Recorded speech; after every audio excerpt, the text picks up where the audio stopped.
People demand democracy. People demand... Yeah, that's your name. Stand back a bit. Stand back a bit. People demand democracy. What's your name? Stand back. Stand back. Move back. Thank you. 1 minute ago, Britain was shaken to its very core. In an extraordinary and unprecedented twist, King Charles has personally confronted Keir Starmer in the aftermath of Reform UK's shocking election victory. What began as a local election has now erupted into a constitutional crisis, a battle not only for power in Westminster, but for the very future of Britain itself. For the first time in modern history, the monarchy has stepped directly into the storm of politics, and the consequences are nothing short of earth-shattering. Farage's triumph has ripped apart the old order, Labour is collapsing before our eyes, and the King's intervention has turned this political earthquake into a national emergency. The question is no longer whether Britain can weather the storm, but whether the old system of power will even survive. The results of the 2025 local elections were not just a defeat for Labour, they were a humiliation. Reform UK, a movement once dismissed as fringe and irrelevant, has stormed across the political battlefield with victories that have left Westminster stunned and gasping for answers. Council seats once thought untouchable have fallen like dominoes. Labour strongholds, secured for decades, have been ripped away in a single night. Farage's party has seized mayoralties, overturned local governments, and proved beyond doubt that its message resonates with a country that feels betrayed, ignored, and abandoned by the traditional two-party system. But while Reform's rise is staggering on its own, it is what happened next that has turned this political earthquake into something even more dangerous. Reports flooding out of Westminster confirm that King Charles has broken with centuries of tradition and confronted Keir Starmer directly in the wake of Reform's triumph. For generations, the monarchy has remained above politics, a symbol of stability and continuity. Yet now, at this critical moment, the King himself has stepped down from neutrality and entered the arena. Sources close to the palace say the decision was not taken lightly, but out of sheer necessity.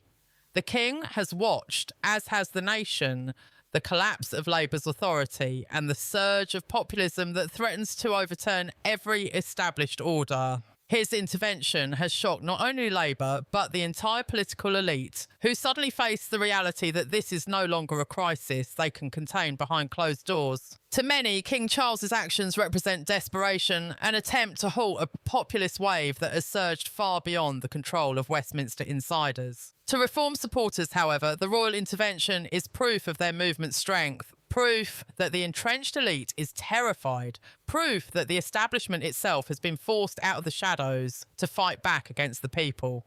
This collision of perspectives has turned an already volatile situation into a national spectacle. Suddenly, Britain is not only dealing with a populist revolution, but with a monarch who has entered the battlefield.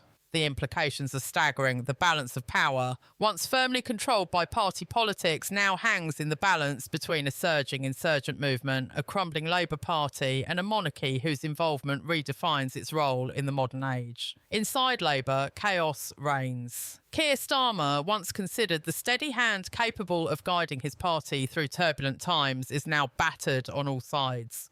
His MPs are panicking, whispers of rebellion spread like wildfire, and senior figures openly question whether he can survive the coming days. The losses suffered by Labour have not only weakened their authority, but shattered their confidence. Reform UK's advance feels unstoppable, and the King's rebuke has stripped Starmer of the one thing he desperately needed: credibility. For years, Labour presented itself as the voice of the people, but now it is Farage who has claimed that mantle. While the monarchy itself appears to have sided against the Labour leader, Starmer stands isolated, his authority crumbling, his future uncertain. And yet the King's intervention has not brought clarity, it has brought chaos. By breaking tradition and stepping into politics, King Charles has raised questions that strike at the heart of Britain's constitutional framework. What does it mean if the Crown no longer remains neutral? What happens if the monarchy itself is seen as a political actor rather than a unifying figure above the fray? These questions now dominate every conversation in Westminster and every debate across the nation. Commentators warn that Britain may be entering uncharted territory where the rules that once defined politics no longer apply. Some see this as a necessary correction to a political class that has failed the people. Others see it as the first step toward a constitutional unravelling that could destabilise the entire nation. The drama is not slowing down, it is accelerating. Every statement from the palace, every word from Starmer, every celebration from Farage's camp sends shockwaves through the country. Social media has exploded with fury, jubilation and disbelief as citizens watch history unfold in real time. The divide between the establishment and the people has never felt sharper, and the King's intervention has placed the monarchy itself in the crossfire of this national struggle. Britain is no longer debating policies or party strategies. It is confronting the survival of its entire system of governance. Reform UK has torn open the cracks. The King has stepped into the void, and the fate of the country now hangs on what comes next. As the dust from Reform UK's triumph continues to settle, Westminster has become the epicentre of a political storm unlike anything Britain has witnessed in living memory. The corridors of power, once governed by ritual and routine, are now consumed with panic, whispers and frantic calculation. Inside Labour headquarters, the atmosphere is toxic, charged with blame and fear. Senior MPs exchange dark looks, their loyalty to Starmer evaporating as fast as their electoral map crumbles. The party that once boasted of its iron grip on Britain's working-class heartlands has watched those very communities turn their backs in staggering numbers. For decades, those votes were treated as unshakable, inevitable, permanent. Now, Reform UK has claimed them, and Labour finds itself stripped of the very identity it once relied upon. The humiliation is so complete that even Starmer's most trusted allies admit privately that the party has lost touch, lost faith and perhaps lost the country altogether. The Conservative Party too reels from the shock. Though it was Labour that bore the brunt of Reform's assault, the Tories are far from safe.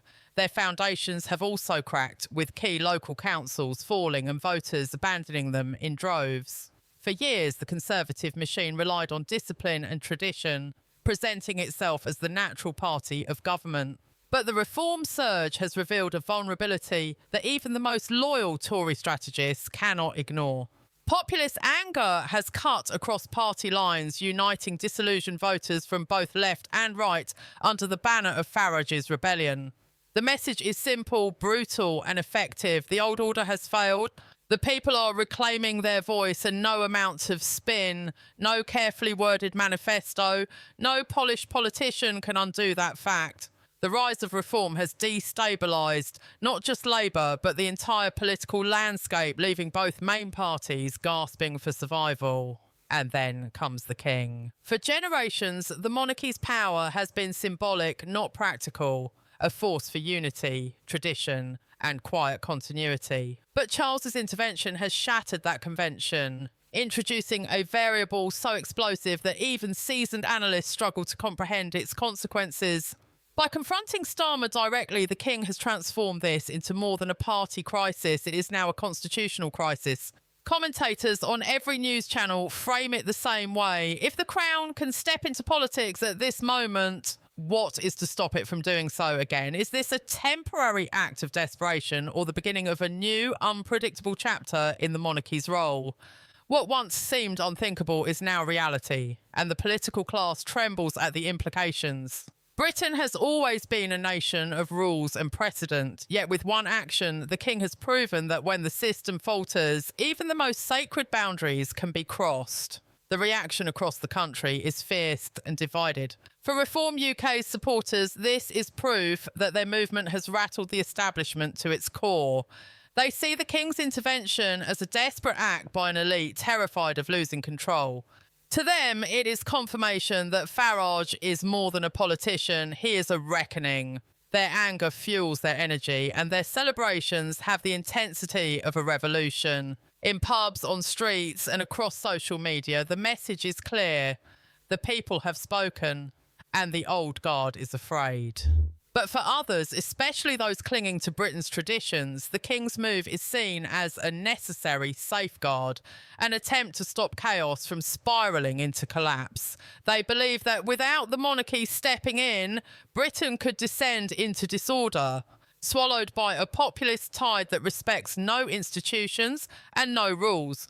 This clash of perceptions is tearing at the very fabric of society, forcing citizens to choose sides in a battle that transcends ordinary politics. Britain is standing on a knife's edge. Reform's shocking victory has turned Westminster upside down, but now the question is not just about politics. It is about survival of the entire system. Nigel Farage has promised to tear up the old order, to rip apart the cosy deals between Labour and Conservatives, and to expose everything that has been hidden from the public for decades. That message has lit a fire in the streets. Crowds that once stayed silent now roar outside Downing Street, demanding immediate change. Starmer, who just days ago looked like the man set to dominate British politics, now looks cornered, shrinking under the weight of a scandal that refuses to disappear. The people no longer trust him, the MPs are deserting him, and now the King has broken his silence in a way that has stunned the establishment. But here is the twist. The King is not just addressing Parliament, his words have been carefully aimed at Farage as well. In his warning about chaos, Charles has made it clear that while he respects the voice of the people, he will not allow Britain to spiral into total collapse. That has sent a shiver through the country because for the first time in modern history, the monarch has stepped directly into the battlefield of politics, and yet the chaos only grows. Leaks from inside Whitehall reveal that emergency meetings are underway. Senior advisers whisper about dissolving Parliament altogether, forcing another election before Farage can consolidate power. The Labour Party, desperate and fractured, is plotting to cling on. Even as MPs continue to abandon ship, the Tories, humiliated and broken, see this as their one chance at revival, some even secretly reaching out to Farage himself, testing whether reform might merge with remnants of the Conservatives to create a new powerhouse. But while the parties scheme, the people outside are losing patience. Food prices soar, strikes shut down key industries, and whispers of civil unrest ripple across the nation. King Charles warned of chaos, and now Britain can feel it in the air, a storm gathering that threatens to rip through every level of society. But beneath the surface lies an even deeper danger. The security services are alarmed by the sheer unpredictability of this moment. Reports suggest that foreign powers are watching closely, ready to exploit Britain's weakness. Russia, China, and even the EU sense an opportunity as Britain's government teeters on collapse. That is why the King's intervention is more than ceremonial. It is a warning not only to Starmer and Farage, but to every force circling Britain like vultures. If the country descends further into turmoil, if Parliament collapses completely, then the future of the United Kingdom itself could be at risk. And in this moment, when the old political order is crumbling, the question is no longer just about Starmer's survival. It is about whether Britain itself can hold together under the pressure. And now, Britain stands on a knife's edge. The King's words, once distant and ceremonial, have turned sharp, carrying the weight of centuries of monarchy, reminding Parliament that the throne has always been the last safeguard when governments lose control.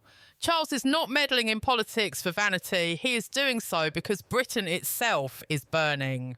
In every corner of the country, people are asking the same question. Has the social contract been broken? Reform's landslide has shattered Labour's illusion of strength, but the chaos that follows is not a simple transfer of power. It is a storm without direction. Nigel Farage is celebrating in the streets, but even he knows victory is not peace. Reform has the votes. Reform has the momentum, but does Reform have the plan to govern a fractured, angry nation? That is what the King pressed in his sharp address. Power is meaningless without stability, and right now stability is nowhere to be found. Starmer, meanwhile, is cornered like never before. His enemies are not just in Parliament, they are in his own party, plotting his downfall, accusing him of betrayal, of weakness, of arrogance that blinded him to the anger boiling across Britain. The very MPs who once cheered his leadership are now whispering about resignation letters, about rebellions, about tearing Labour apart from the inside. But the deeper betrayal is in the eyes of the public, who no longer see Starmer as the man who could lead them through crisis, but as the man who ignored them until it was too late. He wanted control. He wanted power. And now the very system he thought would protect him is collapsing under his feet.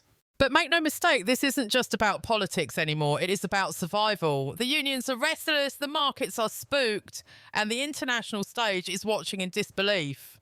Britain, once seen as a pillar of stability, now looks like a nation stumbling into darkness. America whispers about broken alliances. Europe murmurs about instability. And behind closed doors, leaders are asking if the UK has lost control of itself. And in the middle of this storm stands King Charles, a monarch suddenly thrust into the role of arbiter, a man forced to break centuries of silence to preserve the country's fragile core. Some call it courage, others call it desperation, but no one can deny the weight of his intervention. And here's the chilling truth. This intervention is not the end, and it is only the beginning. Reform may claim victory, but the machinery of government is slow, and the fractures within Parliament are too deep to mend overnight. There are whispers. Whispers of Parliament being dissolved altogether, of new elections being forced, of a constitutional crisis that could change Britain forever. And while the crowds in the streets chant for change, there is fear too. Fear that the anger that brought reform to power could spill into violence if the establishment refuses to let go.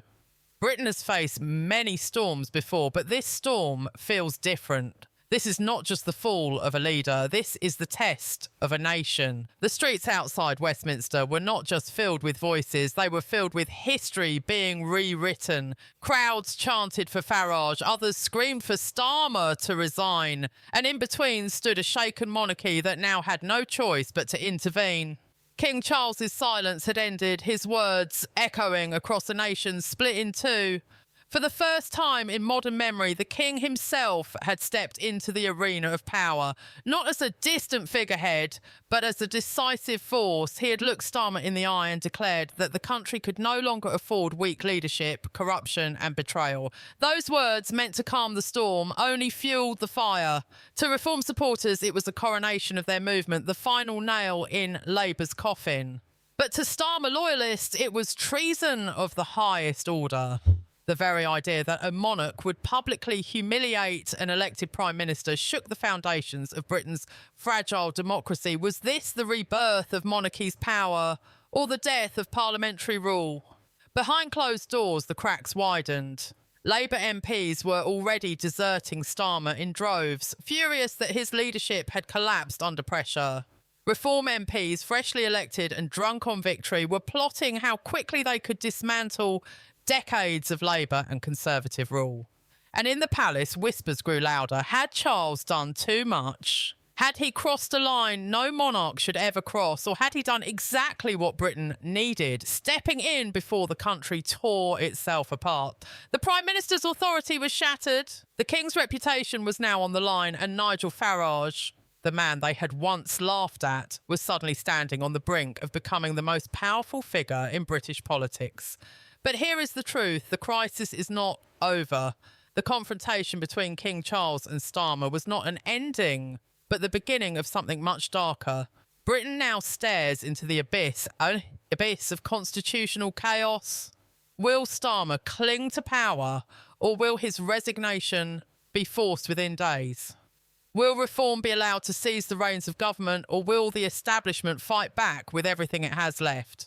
And above all, will the monarchy survive this storm untarnished, or will history remember this moment as the day the crown broke its silence and changed Britain forever?